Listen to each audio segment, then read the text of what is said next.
Assalamualaikum warahmatullahi wabarakatuh. Perkenalkan, nama saya Nanik Desimiati MPD dari Unit Kerja SMP Negeri 2 Kemang, Kabupaten Bogor.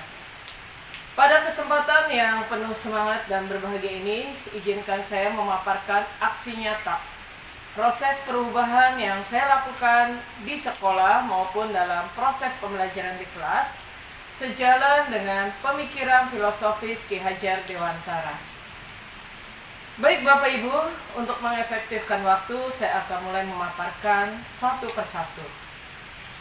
Perasaan saya ketika akan memulai proses perubahan adalah saya penuh semangat dan saya merasa tertantang untuk melakukan proses perubahan yang sejalan dengan pemikiran Ki Hajar Dewantara. Ketika selesai pelaksanaan, saya merasa bahagia karena bisa melakukan proses perubahan yang sejalan dengan pemikiran Ki Hajar Dewantara, terutama di dalam proses pembelajaran saya di kelas. Selama ini, saya sudah menerapkan proses pembelajaran yang berpusat pada murid, pendidikan yang berpihak pada murid.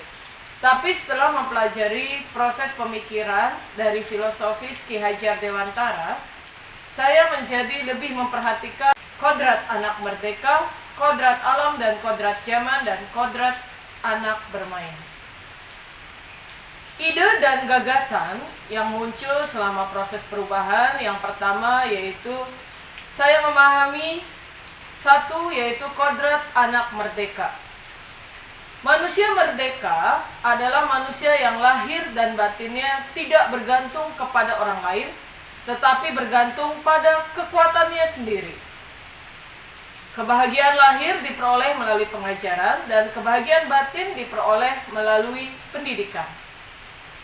Di dalam proses pembelajaran di kelas, hal yang saya wujudkan adalah menjadikan peserta didik sebagai narasumber dengan cara mempresentasikan materi kepada temannya di kelas.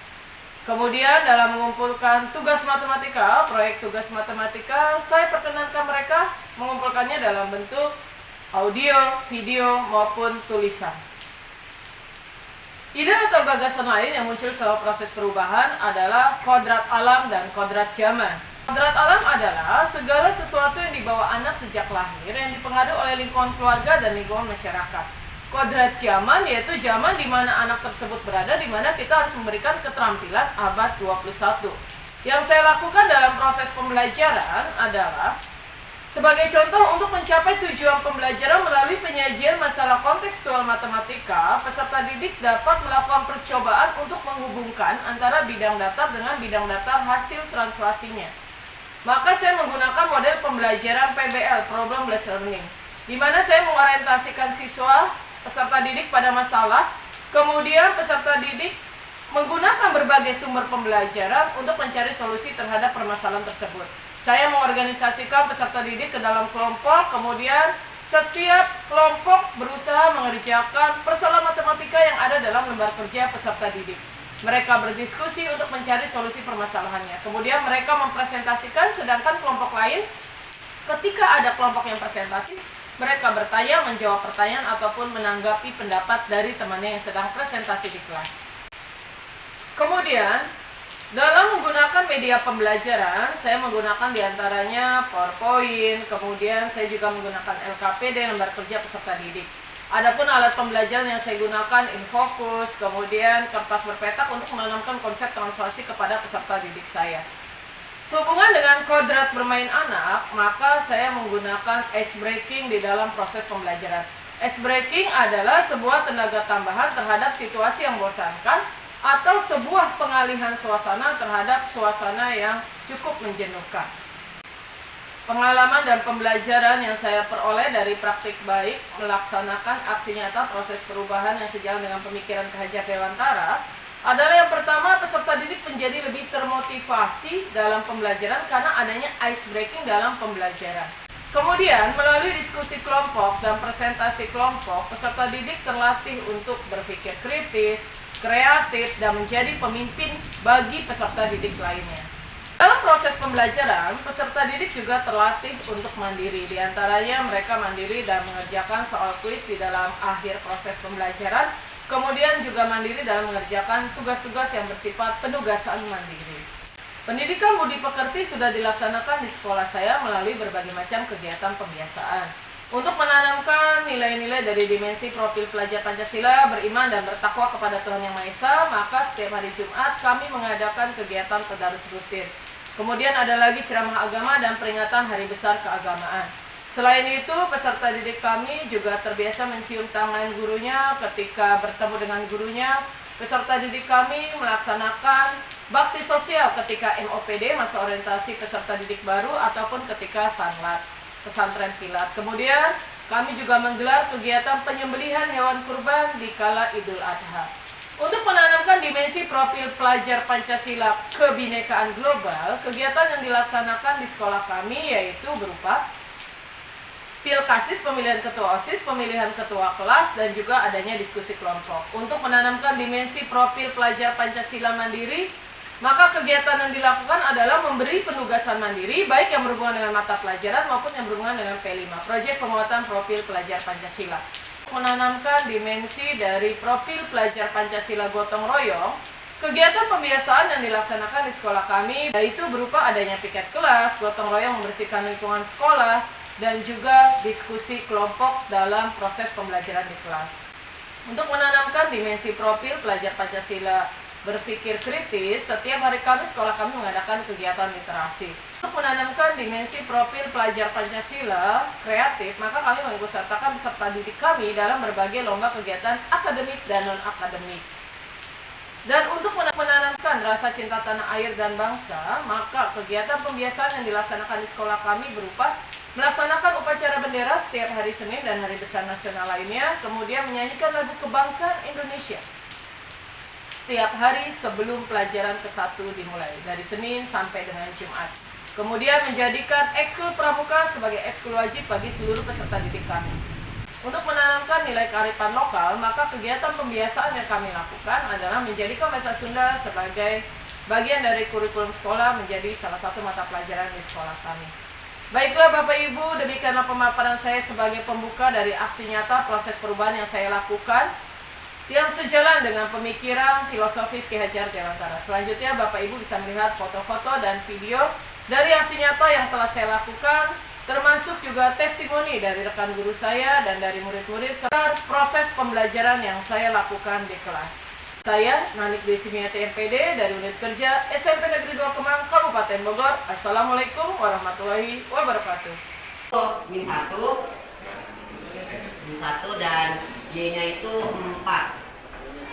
Nah, ditranslasikan sebesar 6 min 7.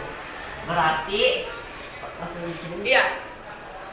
Nah, berarti dari titik ini ditranslasikan 6 kali ke kanan. Karena di sini positif. Aja. 1 2 3 4 5 6. Nah, dan untuk ke bawah ditranslasikan sebesar min 7, artinya ke bawah karena minus. 1 2 3 4 5 6 7. Berarti di sini. Ditranslasikan sebesar 6 min 7. Caranya adalah dengan menjumlahkan saja. Berarti min 1 ditambah 6. Jadi yang duluan ditambah dari yang duluan, yang akhir ditambah dengan yang akhir. Berarti min 1 ditambah 6 dan 4 ditambah min 7. Hasilnya berupa 5, min 3. Yaitu titik awalnya 5,2, ditranslasikan minus 8 dan minus 7. Dari B ke kiri sebanyak 8 kali. 2, 3, 4, 5, 6, 7, 8. Lalu ke bawah 7 kali. 1, 2, 3, 4, 5, 6, 7. Di sini. Pagi, tepuk malam, tepuk siang, tepuk sore, tepuk pagi. Kita anak muda, kita bergerak cepat. Tepuk pagi, tepuk siang, tepuk sore, tepuk malam. Tepuk kali aja. Assalamualaikum Syamil Lukman dari kelas 97 SMP Negeri 2 Kemang ingin menyampaikan tanggapan saya terhadap cara Bu Nanik mengajar di kelas. Jadi menurut saya itu Bu Nanik kalau mengajar di kelas itu gak bikin pusing karena penjelasannya detail dan gak disingkat-singkat juga. Lalu Bu Nanik itu kalau misalnya mengajar di kelas gak terlalu kaku, jadi suasana kelas gak tegang. Juga kalau Bu Nanik itu mengapresiasi kejujuran dari murid-muridnya. Jadi saya sebagai murid pun merasa dihargai. Assalamualaikum warahmatullahi wabarakatuh. Halo, perkenalkan nama saya Kusni Paramansyah dari SMP Negeri 2 Kemang, kelas 95. Tujuan saya berdiri di sini adalah untuk berbagi pengalaman ketika kelas kami belajar matematika bersama Bu Nanik. Belajar matematika bersama Bu Nanik sangat menyenangkan karena beliau sangat aktif, humoris, dan selalu memberikan solusi terbaik bagi siswa yang kesulitan memahami pembelajaran. Sekian dari saya. Wassalamualaikum warahmatullahi wabarakatuh. Pelaksanaan supervisi pembelajaran kemarin, Ibu Nanik memulai pembelajaran dengan melakukan ice breaking sehingga siswa termotivasi, kemudian siswa sudah duduk berdasarkan kelompoknya.